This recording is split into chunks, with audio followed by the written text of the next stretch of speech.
Ayun, praise God. Purihin po ang Panginoon. Naririnig po ba ako ng lahat?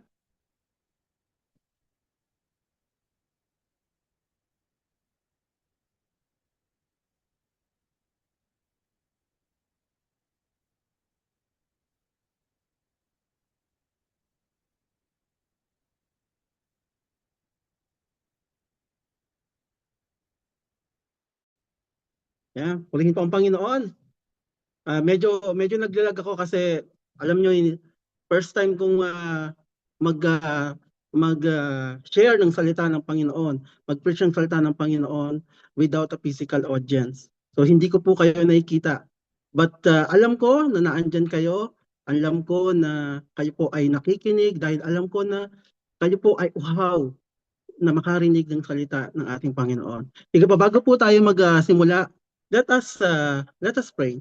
Hallelujah, hallelujah. Purihin ka, aming Panginoon. Lord, maraming salamat po, Panginoon, sa iyong kabutihan, sa iyong kadakilaan, sa pag-ibig at sa proteksyon na patuloy mong pinagkakaloob sa amin.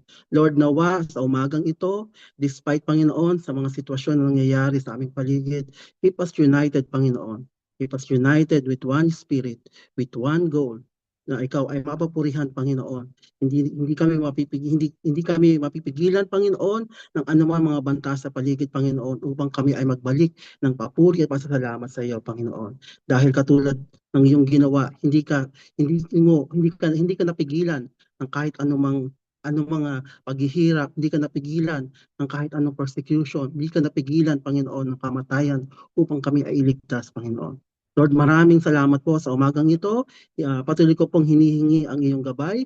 Gabayan mo po ako. Give me wisdom, Panginoon, na nagmumula sa iyo, Panginoon. At tanging boses mo lamang po ang marinig ng aking mga kapatid. Lord, nawa sa aking mga kapatid na nasa kanilang mga tahanan, Lord, buksan mo po ang kanilang mga puso, Panginoon, at kung sila po ay makarinig ng mga salita at patuloy na palakasin, Panginoon, ang kanilang mga kalooban, Panginoon, that you are a powerful God, an almighty God, Panginoon. Hindi mo po kami pababayaan at lagi namin kasama, Panginoon, in times of help.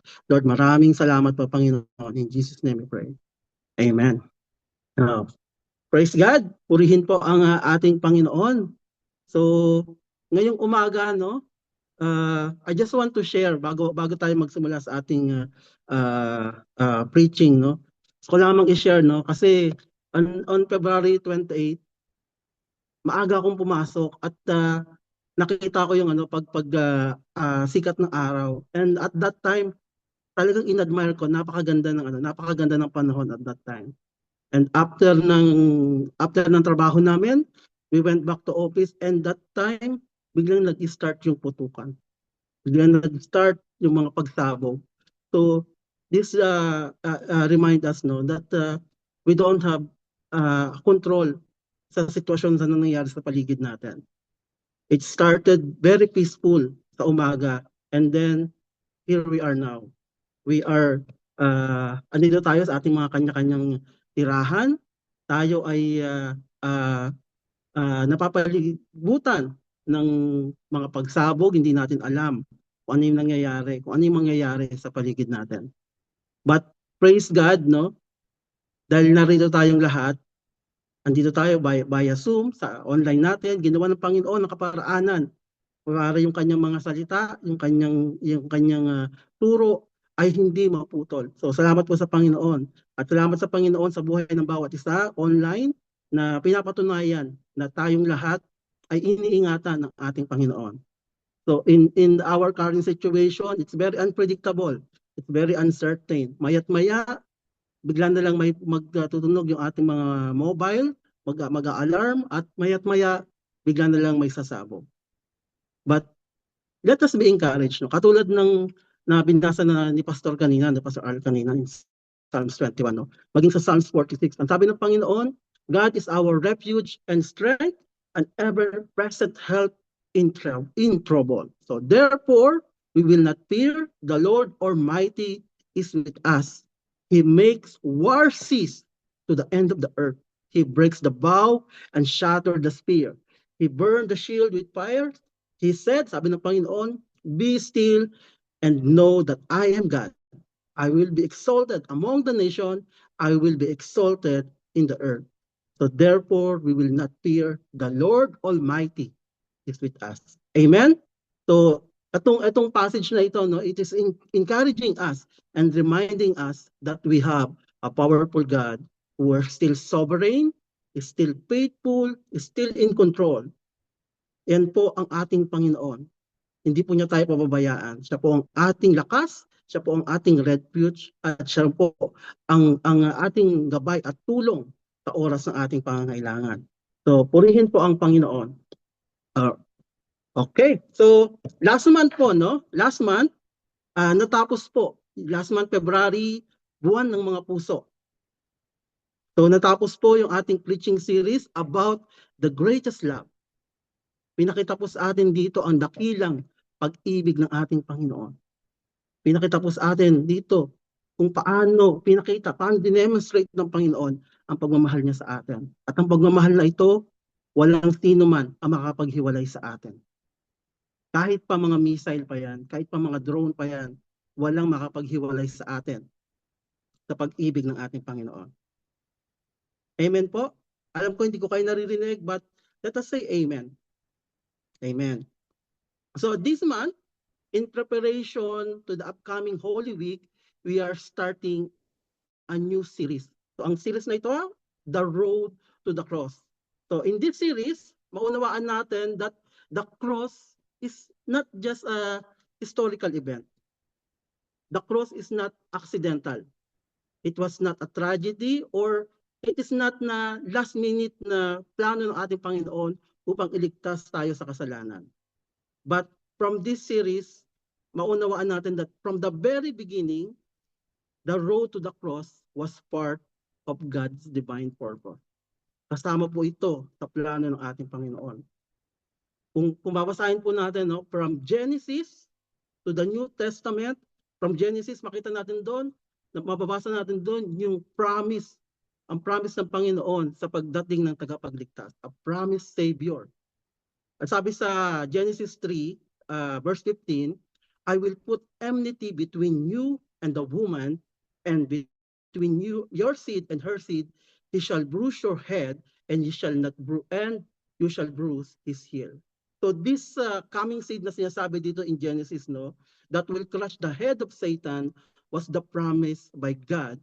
From this point on, we see in the scripture and understand our true need for the Messiah.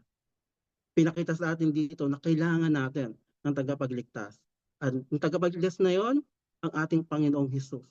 Throughout the Old Testament, pinakita po sa atin sa mga sacrifices, sa mga prophecies, yung mga prophecies na nagtuturo, pointing forward sa ating Panginoong Hesus to the one, the ultimate Lamb, na siya po ay iaalay para sa ating kasalanan. Siya po ay mamamatay para sa ating kasalanan. At kung darating tayo sa Gospel Testament, kung ano yung nakasulat sa Old Testament, ito po ay binigyan ng katuparan sa buhay ng ating Panginoong Hesus. Siya po, pakita natin, no, in the Old Testament, ang ating Panginoon, He preached the gospel. He preached the salvation. He preached repentance all over Jerusalem, all over Israel. At nakikita natin dito na ng ating Panginoon, hindi lang siya palipat-lipat ng lugar. But ang ating Panginoon, He is walking with intention.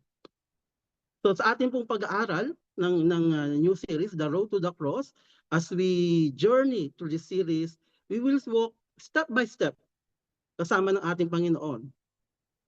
Sabi ko nga kanina, itong series na ito, hindi lamang ito pagbalik tanaw natin sa isang historical event. But it is about the determination ng ating Panginoon. Transformation, surrendering, and obedience. It is about the unconditional love of our God. It is about understanding what it truly costs to redeem us. So sa ating journey sa natin sa mga darating na linggo, na Friday, sa ating journey nawa na mas lalong lumalim ang ating gratitude at lalong mapalakas ang ating faith at mas lalo tayong mapalapit sa ating Panginoon na siyang nagbigay ng kanyang buhay para sa atin. Amen? And alam niyo napakagaling ng Panginoon, no? Because ang topic natin ngayon, it's very relatable at talagang kailangan natin. Ang topic natin ngayon is about the determined Savior. So it's about determination. It's about determination to face the troubles, to face persecution, to face yung mga paghihirap, to face death, to move forward kahit alam mo na in the end of the line, you will in the end of the line, ikaw ay mapapako sa krus. And also, no, this is very relatable to us because yung Luke 9:51 and 56, no, it's talk about the rejection of the people. And right now, in our current situation, no, the nation, leaders, the people, they are constantly rejecting each other. Kaya tayo nasa ganitong sitwasyon. And throughout sa mensahe ng ating Panginoon sa umagang ito, this is determination to keep unyielding determination despite the rejection na nangyayari sa ating paligid. Sige po, let us read Luke chapter 9, verse 51 to 56, and let us be encouraged that we have a determined Savior willing and focused to do the will of the Lord to save us. Amen. Sige po, basahin po natin. May control po ng aking PPT. Maraming salamat po. Sige po, let us read. Luke chapter 9, verse 51 to 53. As the time approached for him to be set out to heaven, Jesus resolutely set out for Jerusalem. And he sent messenger on ahead who went into Samaritan village to get things ready for him. But the people there did not welcome him because he was heading for Jerusalem. When the disciples James and John saw this, they asked, Lord, do you want us to call fire down from heaven to destroy them? But he turned and rebuked them and said, you do not know what the manner of spirit you are of. For the Son of Man did not come to destroy men's lives, but to save them. And they went to another village. Purihin po ang Panginoon sa pagkabasa ng kanyang salita. So ngayong umaga po, we have 5 encouragement and lesson na makikita natin sa Luke chapter 9 verse 51 to 56. Makikita natin dito, no, next slide po. Makikita natin dito, no, that yung determination ng ating Savior na meron siyang clear direction kung saan siya tutungo.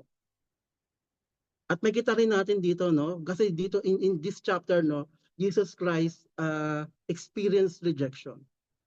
So, madadaanan natin, mapag-aaralan natin yung steadfast determination ng ating Panginoon despite rejection. At syempre, makikita din natin dito yung naging reaksyon ni James at saka ni John. Yung kanilang respond dun sa nangyari sa kanilang hindi pagpapatuloy ng mga Samaritan people. So, this is the wrong response to rejection. And in verse 55, makikita natin dito kung ano yung tama, determined response to rejection na kinurek ng ating Panginoon yung kanyang mga disciple. At in verse 56, the Savior determination to fulfill the mission. Kahit pa merong rejection sa paligid, kahit na siya ay hindi tinatanggap ng mga tao, andun pa rin yung kanyang determinasyon upang matugunan, mapuno, mapulpil ang kanyang mission dito sa mundong ito. Sige po, let us start. Next slide po. Okay. Sabi in verse 51, ang sabi diyan, no? As the time approached for him to be taken up to heaven, Jesus resolutely set out for Jerusalem. So, ano ba yung ibig sabihin? Sabi kasi diyan, no? Jesus Christ resolutely set out for Jerusalem. So, what does a resolute mean in a person? So ano ba yung ibig sabihin pag sinabing ikaw ay resolute? Next po.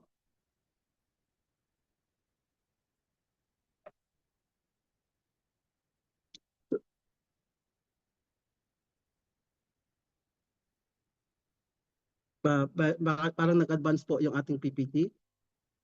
So what does resolute mean? So resolute means a purposeful and determined person, someone who wants to do something very much and won't let anything get in the way. Ayun. Praise God po at nagkatugma kami.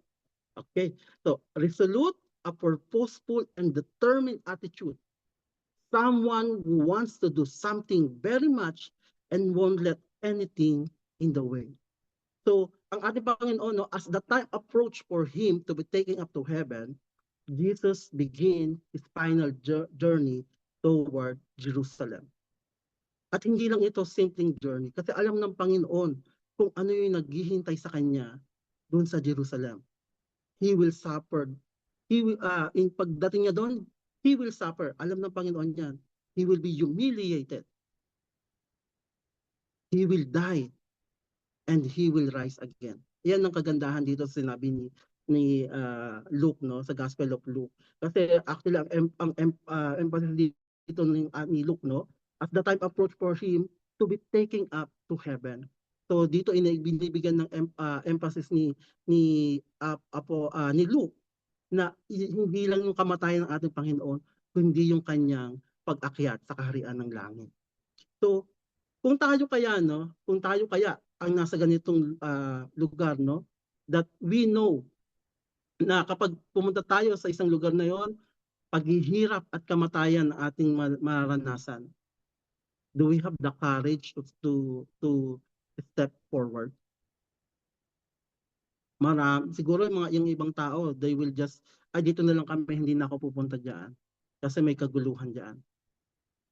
Katulad ng nangyayari dito sa paligid natin ngayon, no.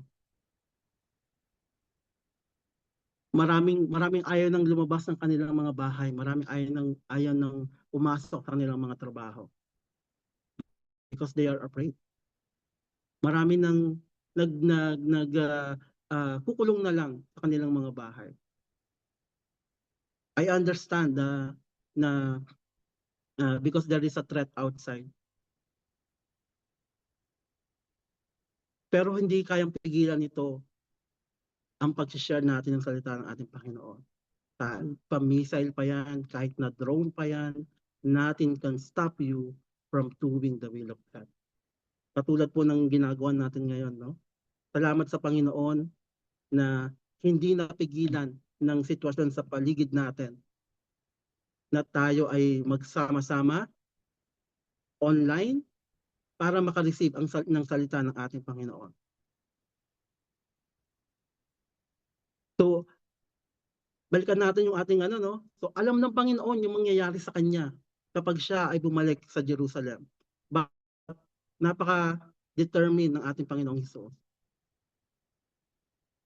Jesus Christ did not hesitate. Hindi nag-hesitate ang Panginoon. Jesus Christ out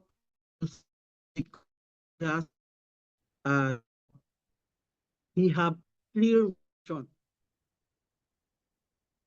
Merong clear mission ng ating Panginoon. He was going to Jerusalem to fulfill God's plan. To follow God's divine timing and purpose.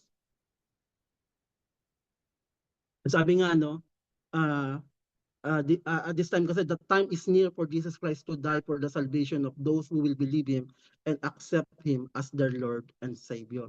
Ito yung purpose ng ating Panginoon. It is a clear mission ng ating Panginoon na siya ay pumunta, siya ay mag-step forward to go back to Jerusalem, to fulfill God's plan.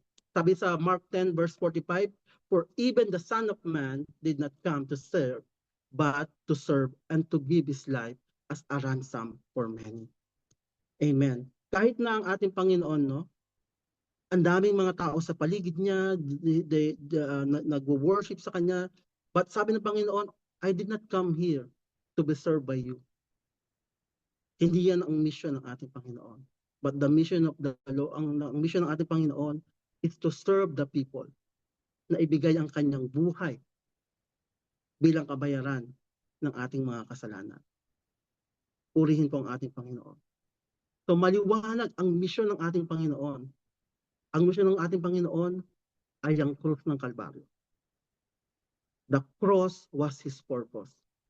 So in the book of John, no, paulit-ulit sinabi ng ating from John 16 to 20, paulit sabi ng Panginoon, I came from the Father and entered this world. Now I'm leaving the world. I'm going back to the Father. So paulit-ulit na sinasabi natin Panginoon. In John 20, sabi ng Panginoon, I'm ascending to my Father and your Father, to my God and your God. So yung ating Panginoon, He have a clear mission. He have a clear direction na siya ay babalik na sa Ama. Siya ay pupulpil niya yung divine purpose ng kanyang pagbaba dito sa mundo, to give his life for the penalty of our sin. At ang pangalawa, B, Jesus has a firm commitment. John 17 verse 4, I have brought you glory on earth by finishing the work you gave me to do. Amen? Ito yung true commitment na pinakita sa atin ng ating Panginoon. It involves firm determination even when the path is difficult. Kahit na alam ng Panginoon na mahirap ang kanyang pagdadaanan, He is committed. He is determined to finish the work na pinagkaloob sa atin, na pinagkaloob sa kanya ng kanyang Ama. He did not turn back despite knowing the suffering ahead.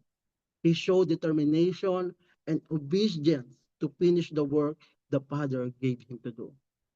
So Jesus Christ show us courage in facing his impending suffering. Katulad ng courage na pinakita ng ating Panginoon, it also encourage us to face our own trials.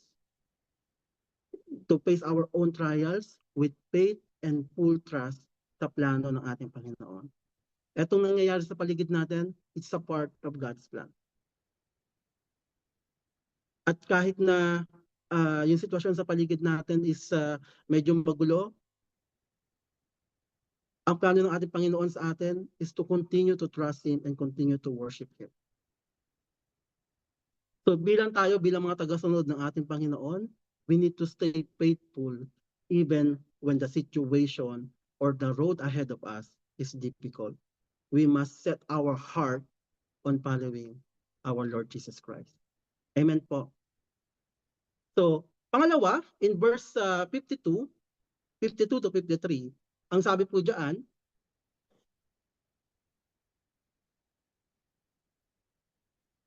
and he sent messenger on ahead who went into Samaritan village to get things ready for him. But the people there did not welcome him because he was heading out for Jerusalem. So unang-una sabi sa ng Panginoon, no, he sent a messenger on ahead. So actually itong sending of messenger, no, wala itong pinagkaiba at ginagawa natin kapag tayo ay magta-travel. So pag tayo ay pupunta sa isang lugar, we will make reservation sa isang hotel o sa ating lugar na tutuluyan or Airbnb. So parang ganun din yung ginawa ng ating Panginoon dito. Especially when someone important is coming. So talagang papahatid sila ng balita na darating ang ating Panginoong Jesus to prepare sa kanyang pagdating. So at that time, wala pang internet, wala pang mobile phone, wala pang messenger, wala pang online booking. Kaya mga messenger muna ang pinapadala ng ating Panginoon. Pero in this verse, no, even though una na ng mensahero ang ating Panginoon sa kanyang pagdating nila doon, ano yung naabutan nila? But the people there did not welcome him. Hindi winelcome ang ating Panginoon. So bakit kaya? Bakit kaya hindi na welcome ang ating Panginoon? Next po. Yon. No, but the people there did not welcome him. So, bakit kaya, why the Samaritan people rejected Jesus Christ? Kung matatandaan natin, di ba, ang ating Panginoon, He already went there. At maraming tumanggap sa kanya. Yung Samaritan woman, yung ibang mga tao, maraming tumanggap sa kanya. Pero bakit ngayon, hindi siya tinanggap pabalik ng Samaria? Bakit kaya? Because at that time, no, at that time, ang ating Panginoon, He is going uh, intentionally sa Samaritan people. That's why they accept Him. But now, in this passage, ang ating Panginoon, He is going to Jerusalem. At ayun yung naging rason ng mga tao kung bakit hindi siya tinanggap. So bakit kaya? Why did the Samaritan people reject Jesus Christ? So let us look back to the historical background of the Samaritan people. So ang Samaria was a region south of the Galilee, directly between Galilee and Jerusalem. So the people living in the region of Samaria were called Samaritan. So when they were Semitic people, descendant of Abraham, and so they could be called Jews. So ang mga Samaritan people, mga descendant din po sila ni Abraham. So pwede din po silang tawagin na mga Jews. But when the northern kingdom of Israel was captured by the Assyrian in 722 BC, there were a small group of Jews will remain behind in the land. Hindi lahat ng Jews ay tinanggal doon sa lugar na yun, but merong mga nanatili. Ito nga yung mga Samaritano. So yung mga Samaritanong ito, yung yung mga Jews na ito na naiwan at that time, eventually sila ay nagpakasal sa mga Assyrian. They intermarry with the Assyrian who began and enter and occupy the land after the nation of Israel has been captured. So, nung bumalik na yung mga na-exile na mga Jews, hindi na nila tinanggap yung mga Jews na naiwan because sila ay nagpakasal, they are intermarried. At hindi na sila, sa kanilang paningin, hindi na sila puro descendant ni Abraham. Because yung kanilang blood, they rejected the Samaritan because the Samaritan had not kept the purely Jewish bloodline. So halo na po ang kanilang mga bloodline. Kaya hindi sila matanggap ng Jews as a Jewish people. So that's why they are called Samaritan. So this set up a bitter and often violent rivalry between the two groups as the true descendant of Abraham. So sino ba talaga ang totoong descendant ni Abraham? So nagkaroon ng hidwaan sa pagitan ng mga Jews at ng mga Samaritano. And if you are reading the Bible, no, yung mga Jews from Jerusalem, iniiwasan nila yung lugar ng Samaria. Hindi sila dumadaan dito. Kahit na malayuan man sila, iikot sila para lang hindi dumaan sa Samaria. So eventually, yung ganitong hidwaan na ito, yung mga Samaritans, they rejected everything, all things Jewish. They rejected all the writing of the Jewish prophet, except the Torah. They rejected Jerusalem as the seat of authority and the established location of the temple. So yung mga Samaritan not worshiping in the temple, but worshiping in the Mount Gerizim. Doon ang kanilang place of worship. So consequently, the Jews and the Samaritan will have nothing to do with one another, treating each other as they were Gentiles.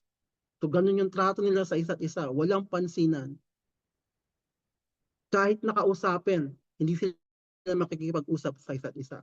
So yung nangyaring ito, kung bakit na-reject ang ating Panginoon pagpasok sa Samaria, sa mga Samaritan village, because Jew and Samaritan had an ongoing history of hostility. Samaritan worship at Mount Gerizim instead of Jerusalem. And because Jesus was going to Jerusalem, they refused to welcome him. Napakasimple ng dahilan, no? They rejected Jesus Christ simply because Jesus Christ was going to Jerusalem. Hindi nila pinapasok, hindi nila winelcome ang ating Panginoon.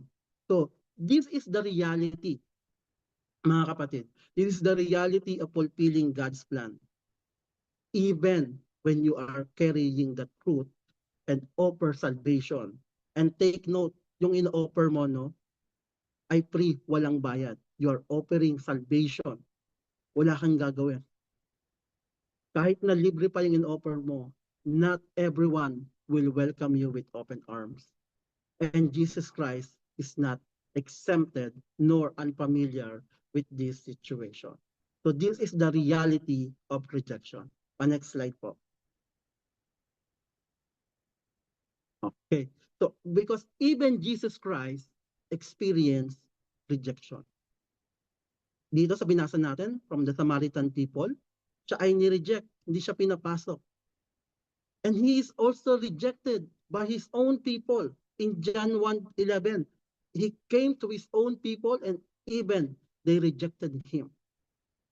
And from mankind, this is the fulfillment of the prophecy in book of Isaiah 53. He was despised and rejected by mankind. So hindi po iba ang ating Panginoon pagdating sa rejection. So kaya tayo, no, maging ano sa aral sa atin ito, no, if Jesus Christ experienced rejection, asahan mo tayo rin ay makakaranas ng rejection. This is the reality. Sa mga nag-evangelist, sa mga nag-evangelize, alam ko you experience this one. Hindi lahat ng nilapitan nyo ay inopen kayo, well, in open arms. But you experienced rejection. Ito po ay naranasan din ng ating Panginoon. So ano pong pinapakita sa atin dito na reality of rejection? Before, rejection is a part of our ministry. Rejection is a part of ministry.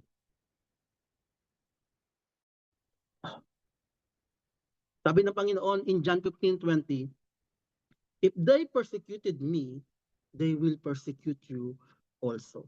Sabi ng ating Panginoon, huwag ka nang mabigla. Kung ako nireject ng mga tao, sigurado, ikaw rin, i-reject ng mga tao. Jesus Christ made it clear that rejection is normal for his follower. If they rejected Christ, they may reject us too. Preaching the truth will not always be welcome. Kahit pa totoo yung sinasabi mo, kahit pa ikaw ay naglalahad ng daan patungo sa kaligtasan, maraming mga tao, they will not welcome you. They don't even want to hear kung ano yung sasabihin mo. People will prejudice you.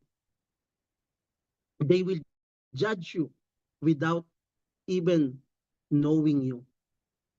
Pag nakita ka pa lang nila, i-judge ka na nila kagad.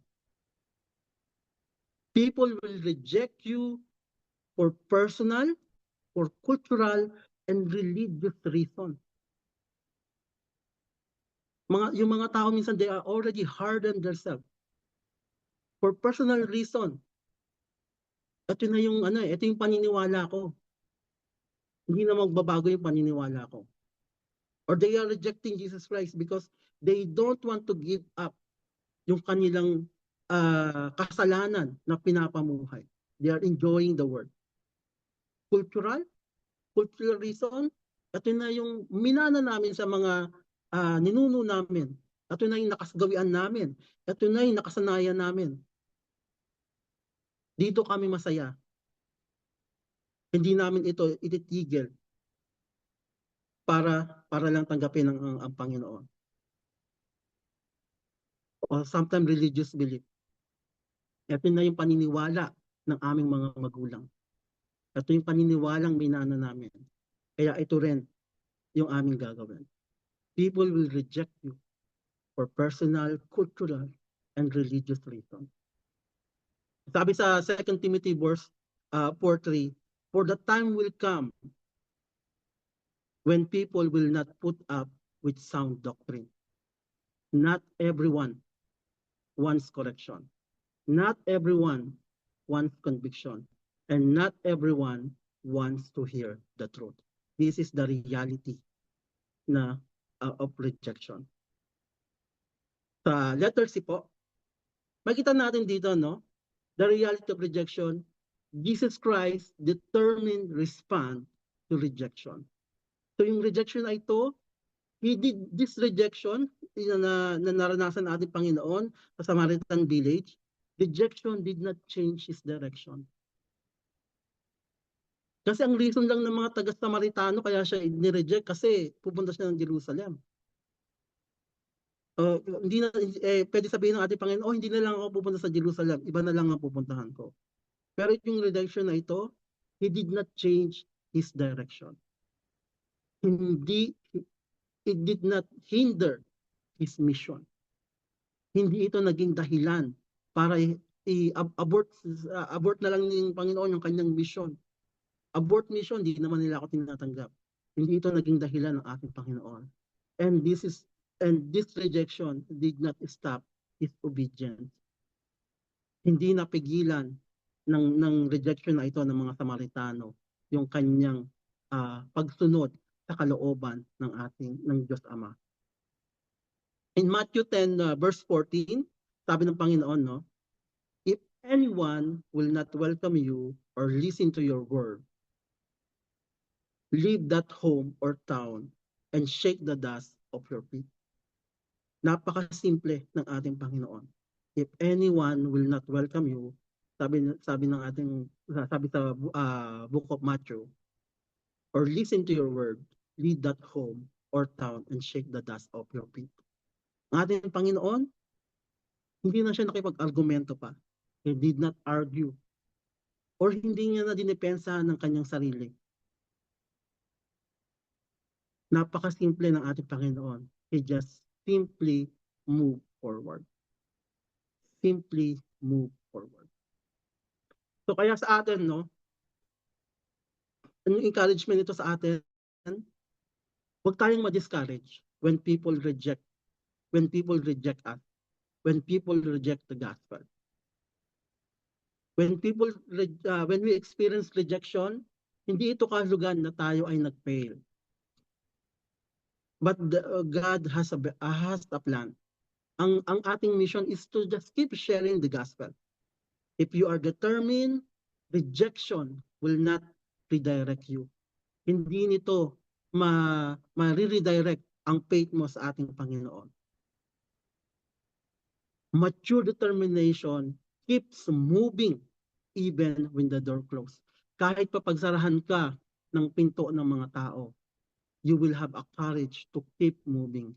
Katulad po ng nangyayari sa ating sitwasyon ngayon. Pwede naman na-cancel na lang muna ang service ngayong araw na ito. But we are, katulad ng ating Panginoon, we are determined to keep moving forward, to continue to preach and share the gospel. Patuloy tayong mapalakas ng salita ng ating Panginoon. Amen? And this rejection, sabi ko nga, this is a part of ministry and it's also a part of God's plan. So hindi ibig sabihin na na-reject ang ating Panginoon ng mga Samaritano ay iniwan niya na ang mga Samaritan. Later on, makikita natin, no, na ang ating Panginoon, inappoint niya si Apostle Paul to be the apostle to the Gentiles, to reach not just the Jews, but the Gentiles, to reach everyone. Amen? Now, in verses 54, next, ito yung section. So, in verse 54, ang sabi po dyan, when the disciple James and John saw this, they asked, Lord, do you want us to call fire down from heaven to destroy them? So, napaka harsh ng reaksyon ni James at ni John. At maraming tao ngayon, no, after medyo nakaka-relate tayo sa ganitong reaksyon ni John and James. 'di ba? Naku, hindi tinangga na kumbaga kasi ang ano nila diyan dito, no, they want revenge. Gusto nilang gumante. Gusto nilang, hindi nyo kami tinanggap, sige paulanan namin kayo ng apoy. Yung reference na sinabi dito nila ano no ni James at ni James, no, katulad ito ng ano no ng ginawa ni Elijah, he called down from the heaven. Ganun din yung gustong gawin ni dito, no. What is the wrong response? Responding without love and understanding. Hindi na nila nag-respond sila ng biglaan. Hindi na nila inisip. Walang pagmamahal na doon sa kanilang response kasi gusto nila ano no, gusto nila yung buong village ay sunugin na kagad. Walang may kadating na pagmamahal ang makikita nila doon. And also they lack understanding. Makita natin dito no, si John at saka si James, yung devotion nila, yung seriousness nila para sa ating Panginoong Jesus. Kasi nga naman parang nabastos yung ating Panginoon na siya ay na-reject. Ay pwede makukumid natin sila dun sa kanilang devotion sa ating Panginoon. But zealousness and devotion to the Lord without understanding His mission ay magiging kasalungat dun sa itinuturo ng ating Panginoon. They misunderstood Jesus Christ's mission. Their lack of understanding about His mission of grace and mercy that lead them to misguided requests. Yung request nila, it's napaka-misguided. Imbis na forgiveness, imbis na understanding, imbis na love, they respond with anger, bitterness, and harming others. Katulad ng binasa sabi, no, anger, bitterness, harming others, vengeance, revenge, are not the fruit of the Spirit of Christ. Hindi po iyan kasama sa tinuturo ng ating Panginoon. Kaya kailangan, we need to align. Kung tayo ay tagasunod ng ating Panginoon, if we are devoted or zealous sa pagsunod sa ating Panginoon, kailangan kasama din nito na makikita sa atin yung spirit yung the fruit of the Spirit, yung turo ng ating Panginoon. So anger, bitterness, and harming others are not the fruit of the Spirit. They wanted revenge. Sabi nga din sa ano no, sa mga salitang kalye, galit na galit, gustong manakit. They are bitter. Mga ampalaya sila na hindi lang pinapasok. Gusto na kagad nila bombahin na kagad yung Samaritan village. They wanted to destroy a whole Samaritan village just because of the reject entry of our Lord Jesus Christ. So this situation, no, it teaches us that spiritual passion, yung ating devotion sa ating Panginoon, need to be always guided by the love of Christ. Hindi konting masaring ka lang, ikaw ay puro mura na kagad ang lalabas sa iyong bibig. If we are a follower of Christ, if we said the Lord Jesus Christ, our Lord and our Savior, kailangan po nakikita sa atin. The disciple wrong response serve as a reminder that even those closest to Jesus Christ sometimes can misunderstand His teaching. So, kailangan pagbulay-bulayan natin palagi ang turo ng ating Panginoon. Intindihin natin yung kanyang tinuturo at isa puso natin. Kaya pag tayo ay nakakaranas ng ganitong sitwasyon, maaalala natin sila. Huwag tayo kagad mag-respond because of our emotion, because galit tayo, because eventually it will lead us sa maling decision. Katulad ng naging reaction ni James at ni John. So we should remain humble and open to correction. Kahit di tayo magkakasama, sabihin mo sa katabi mo, huwag ka nang bitter. Huwag ka nang magtanim ng sama ng loob. Huwag ka nang magalit. mga missile lang yan, mga drone lang yan. We have a powerful God that protect us. Amen? So, when people reject you and the gospel you carry, they are not rejecting you personally. Huwag kang magtanim ng sama ng loob. Kapag ikaw ay na-reject, kapag ikaw ay nag-share ng salita ng Panginoon, they are not rejecting you personally, but they are rejecting the very words of God. Sabi sa Luke 10:16, whoever listen to you, listen to me. Whoever rejects you, reject me. Hindi ikaw ang nire-reject. Ang mismong Panginoon at ang salita ng Panginoon ang kanilang nire-reject. Kaya naman, another wrong response is do not dwell on rejection. Wag mo nang wag ka nang mamuhay ng may galit sa iyong puso. Wag mo nang patuloy na i-recall sa isip mo, itong taong ito nireject ako nito dati. Tanggalin na natin ito. We need to stay humble, stop carrying unnecessary emotional burden. Yung anger, bitterness, revenge, and anger, this is emotional burden. Itong mga negative emotion na ito, hindi ka mapapasaya nito, but lalo pang paghihirapan nito yung puso mo, lalong magiging mabigat ang iyong nararamdaman. So we must guard our heart against this emotional burden. Next slide po. So guard your heart against this emotional burden. Proverbs 4:23, above all else, guard your heart, for everything you do flows from it. Bantayan mo ang iyong puso. Guard your heart. We need to actively protect our inner self. Yung isip natin, protektahan natin. Yung desire natin, yung kalooban natin. Patuloy nating bantayan. Because kung ano yung laman ng ating puso, it dictates our action. It dictates our response. And it dictates our direction. Kung ang heart mo ay wala sa Panginoon, at ang heart mo ay puno-puno ng anger, bitterness, and revenge, if you see pag nakita ka ng opportunity na ilabas yung galit mo, you will go for it. At this is dangerous. Iwasan natin na ang puso natin ay mag-harbor ng mga negative emotion. So do not dwell on rejection. Ilabas natin ito. Ibigay natin lahat sa ating Panginoon. Sabi, and kapag nakaranas tayo ng rejection, no, being rejected, it's not a reason to become harsh. Hindi ito rason para ikaw ay gumante.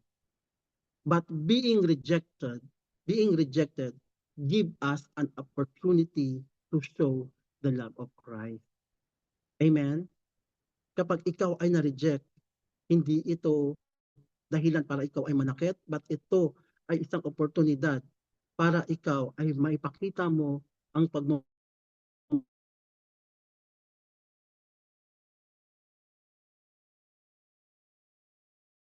I give you, love one another as I have loved you. So you must love one another. By this, everyone will know that you are my disciple if you love one another. Amen? So mahalin natin ang bawat isa, even yung mga nag-reject sa atin. So in the following, may kita natin ito, no? In verse 55, next po.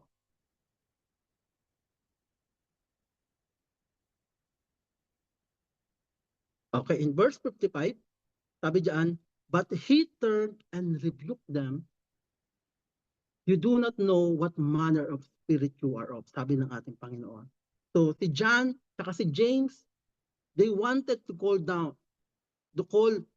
fire from heaven. Kumbaga, in our situation, gantihan natin, bombahin na rin natin. But Jesus Christ turned and rebuked them. Ni-rebuke sila ng ating Panginoon. Because through determination, yung determination to respond against rejection it should not be driven by our pride. Kasi nga, parang nabastos yung ating Panginoon at this time no, kasi ni-reject. So, na yung pride na nila James and John ay nasagi. Kaya ganun na lamang yung kanilang reaction. Yung kanilang determination naging fueled by revenge. Na-motivate sila ng kanilang mga ego. Kaya naman ganito na lamang yung kanilang mga naging reaction. This is the wrong response. We need to have a determined spirit-filled response to rejection. Kaya yung sabi ng Panginoon, but Jesus turned them and rebuked them. Yung Greek word na ginamit dito, epitomao, o a stern warning ng ating Panginoon. Sabi ng ating Panginoon, you do not know what matter of spirit you are. You do not know what matter of spirit you are of. Katulad ng parang sinasabi din ng ating Panginoon no na uh, you have a little knowledge and it's a dangerous thing. Because at this point kasi no, isa si John at si James, even though kasama sila ng ating Panginoon, they have a limited knowledge dun sa ministry ng ating Panginoon. So, mga basic lang yung kanilang alam at this time. So they knew sa ating Panginoon, He was the Messiah, He was the Christ. Alam nila, they knew that men must accept Him. They knew that God desired to work through man to display His power and reveal His Son. Alam nila na by faith, you could use by God to do miraculous things. But yet, they still lack the big picture. Hindi pa rin nila alam konting-konti lang, kating lamang sa totoong sa kabuuang ministry ng ating Panginoon yung kanilang naintindihan. They still lack the big picture, they still lack full understanding sa nais gawin ng ating Panginoon.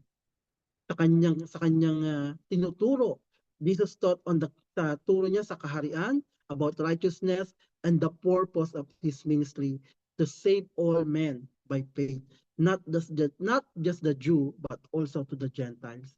Ang buong ministry ng ating Panginoon ay hindi lamang nakapokus on a certain group of people, but nakapokus ito sa sanlibutan. Sabi sa Luke 19:20, for the Son of Man came to seek and to save the lost. This is the ministry ng ating Panginoon na hindi pa maintindihan ni James at John at that time. So, anong makita natin dito, no? Na ni-rebuke ni James, ni-rebuke ng ating Panginoong Hesus si John at saka si James. Because Jesus Christ He cares for us. Ayaw ng Panginoon na manatili tayo sa ganitong attitude natin towards rejection. Jesus cares. Kaya naman, we need to be open for correction. We need to be open for correction. Jesus cares about our attitude. He cares about the state of our heart. Hindi nais ng Panginoon na meron tayong galit sa ating mga puso. He cares about our well-being, and in response, we need to allow God to correct and lead our heart and our action. Sabi sa Psalms 139-23, search me, God, and know my heart. Test me and know my anxious thought. See if there is any offense in my way, in offensive way in me, and lead me with the everlasting. Amen. So, purihin ng Panginoon. Hayaan mo na kung ikaw ay merong mga emotional burden sa iyong mga puso, you have negative thoughts, you have negative feelings in your heart, i-surrender mo sa ating Panginoon. Be open na ito ay i-correct ng ating Panginoon. Sabi sa Psalms na, search me God and know my heart. Test me and know my anxious thought. See if there is any offensive way in me. Patanggal natin sa ating Panginoon at hayaan natin na i-lead niya tayo sa tamang daan. Amen? And now, second determined response to rejection is we need to respond with grace. We need to respond with grace, not bitterness. Kapag ikaw ay na-reject, respond with love, respond with generosity, respond with mercy. Hindi ikaw ay magiging ampalaya. Hindi ka magiging tawag ito, hindi ka magkakaroon ng revengeful spirit. Rejection must not produce anger, hatred, bitterness, or revenge in your heart. Sabi sa Matthew 5:54, love your enemies and pray for those who persecute you. Love your enemies. Respond with love. Respond with love. Respond with mercy. Ipag-pray mo sila. Do not repay evil. Do not repay anyone evil for evil. Sabi nga kapag binato ka ng bato, batuhin mo ng tinapay. Huwag mo lang lagyan ng missile. Tinapay lang. Praise God. So, wag na, mag, if we experience this rejection, we need to have a determined spirit-filled response. So we need to respond with grace. We need to respond with mercy. We need to respond with love. Kasi yung endurance natin sa ganitong sitwasyon, it give glory sa ating Panginoon. So instead na tayo ay mag-dwell in negative thoughts and emotion, ipag-pray natin. Pray for those who reject you. Let love speak louder than the offense. Christian, tayo mga believers, we are if we are calling ourselves Christian, it must reflect Christ's compassion. We must love even those who reject us. Ating Panginoon, He showed His love sa sanlibutan. He showed His love.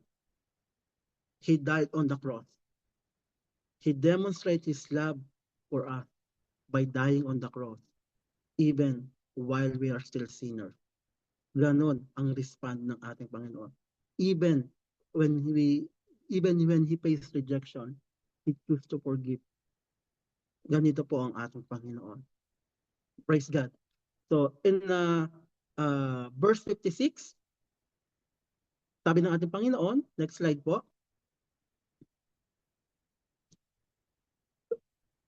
But He turned and rebuked them. Okay, 56 po. Sorry, hindi meron pa palang isa. Okay. So letter C, find strength in Christ. Determine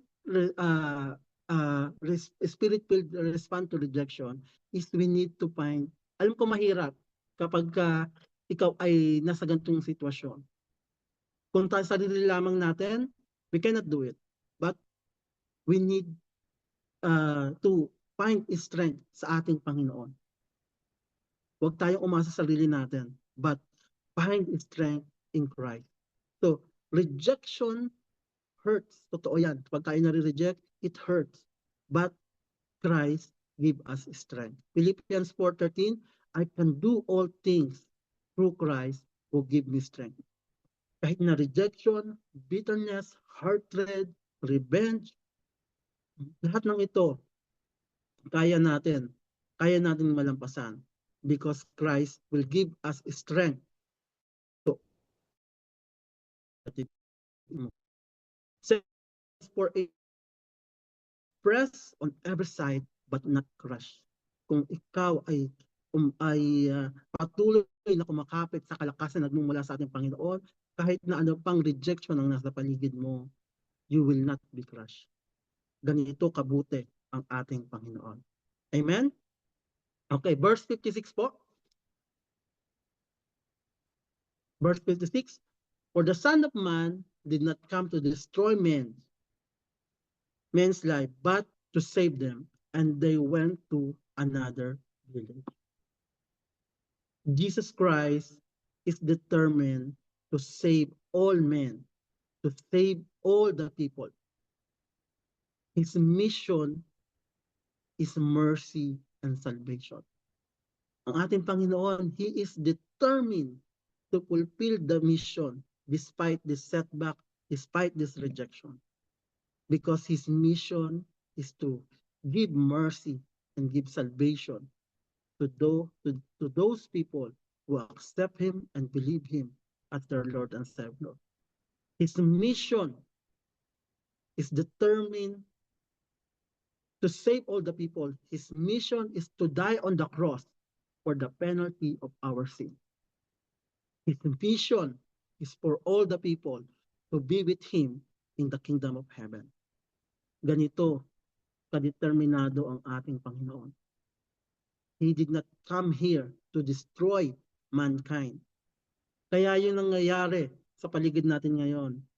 Huwag kayong matakot because this is hindi nais ng Panginoon to destroy mankind. But ang nais ng Panginoon is to save all the people. Kahit pa anong nationality mo, kahit na anong sitwasyon mo, ano man ang kalagayan mo, our Lord Jesus Christ, He is determined, our Savior is determined to save us, to save everyone. Amen? Letter B. Ang sabi dyan, verse 56b, and they went to another village. They went to another village. Jesus Christ's determination to keep moving forward. To keep moving forward. Yung iba sa atin, maraming mga tao, if they face rejection, hindi na sila makapag-move on. Kung meron kang kakilala, kasama mo ngayon, sabihin mo mag-move on na. Mag-move on na. Move on. Find determination like Jesus Christ. Jesus Christ is determined to keep moving forward. And they went to another village. Hindi hinayaan ng Panginoon na yung sitwasyong ito siya ay huminto sa kanyang mission. But he have a determination to keep moving forward to fulfill his mission. They just went to another village. Wala nang drama. Sabi mo sa katabi mo uli, kapag ka nakaranas ng rejection, move on na, wala nang drama. Huwag na magdrama. No drama, no delay, no bitterness. Ito yung determination ng ating Panginoon. Ang ginawa ng ating Panginoon, He just moved forward. He just moved forward. This is katulad ng ginawa ng ating Panginoon. Ating Panginoon, He is focusing on His mission. So ganun din tayo. We need to fix our eyes on our Lord Jesus Christ. Sa kabila ng mga setbacks, sa kabila ng mga rejection na nangyayari sa ating paligid natin, we need to fix our eyes sa ating Panginoon. Jesus Christ was determined because He saw beyond rejection. Hindi yung rejection ang focus ng ating Panginoon, but He saw yung kanyang focus, He is focusing on the cross. He is focusing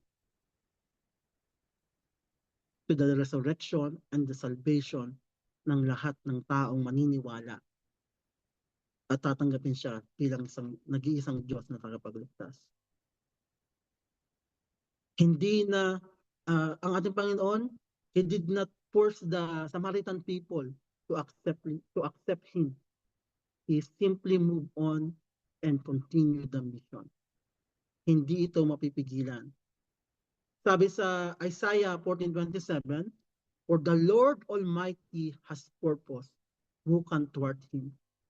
Who can stop the mission? Who can stop the purpose?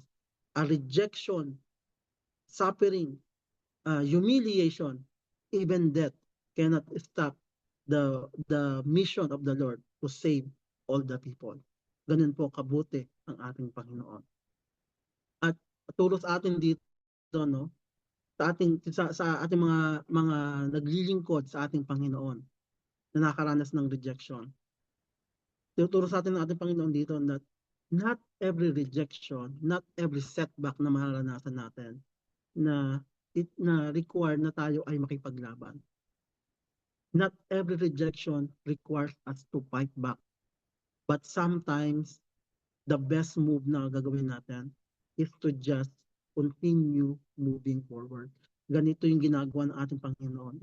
If you are reading the Bible, ang daming sitwasyon ng ating Panginoon that the people want to harm Him, the people want to confront Him, but He just simply left. Ganun ang ginagawa ng ating Panginoon.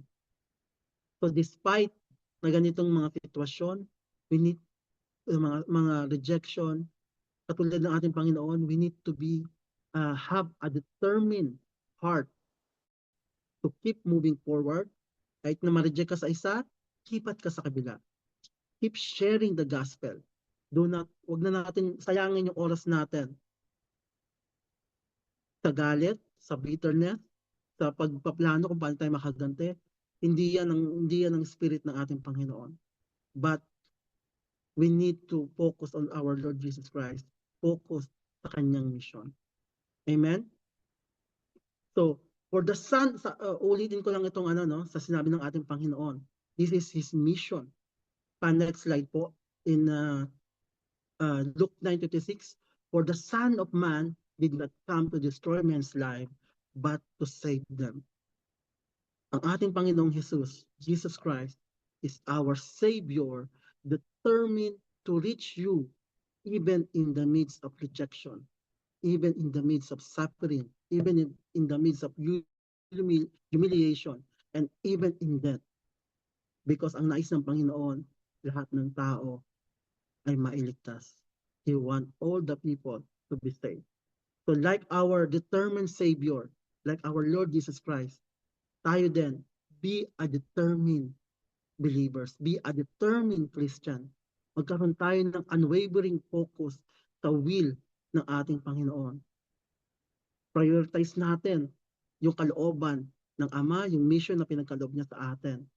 Even we are facing rejection, even we are facing resistance, even we are facing difficulty, we need to have an unwavering focus to fulfill the will of the Lord sa ating mga buhay. Katulad ng ating Panginoon, we need to persevere under rejection. We need to persevere. Huwag natin hayaan yung rejection, failure, fear, or discouragement to stop us to continuing to grow spiritually sa ating Panginoon. Katulad ng ating Panginoon, we need to have a discipline lifestyle. We need to have, maging disiplinado tayo sa pagsunod sa kanyang mga salita. Si John tsaka si James, they forgot the discipline na tinuro sa kanila ng ating Panginoon at that time. But tulad ng ating Panginoon, He did not hindi siya lumayo, hindi siya nawala sa kanyang discipline, sa mga turo niya. Ang naging reaction ng ating Panginoon, He reacted with mercy. He reacted with understanding. We need to focus sa ating kaya naman para hindi tayo ma-discourage katulad ng nangyari kay John and James, no? Hindi na yung reaction natin sa ganung rejection.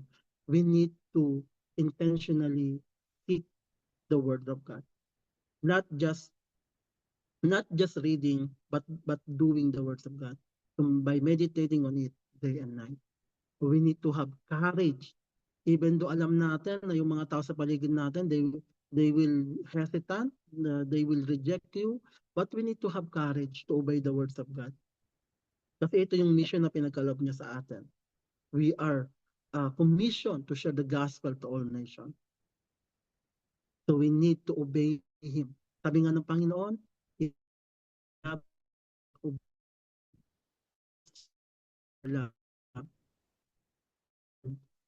to focus ourselves, hindi sa mga rejection, hindi sa mga paghihirap, hindi sa mga bitterness and anger, but we need to focus ourselves sa ating Panginoong Jesus. We need to focus ourselves in the eternal perspective sa kaharian ng langit.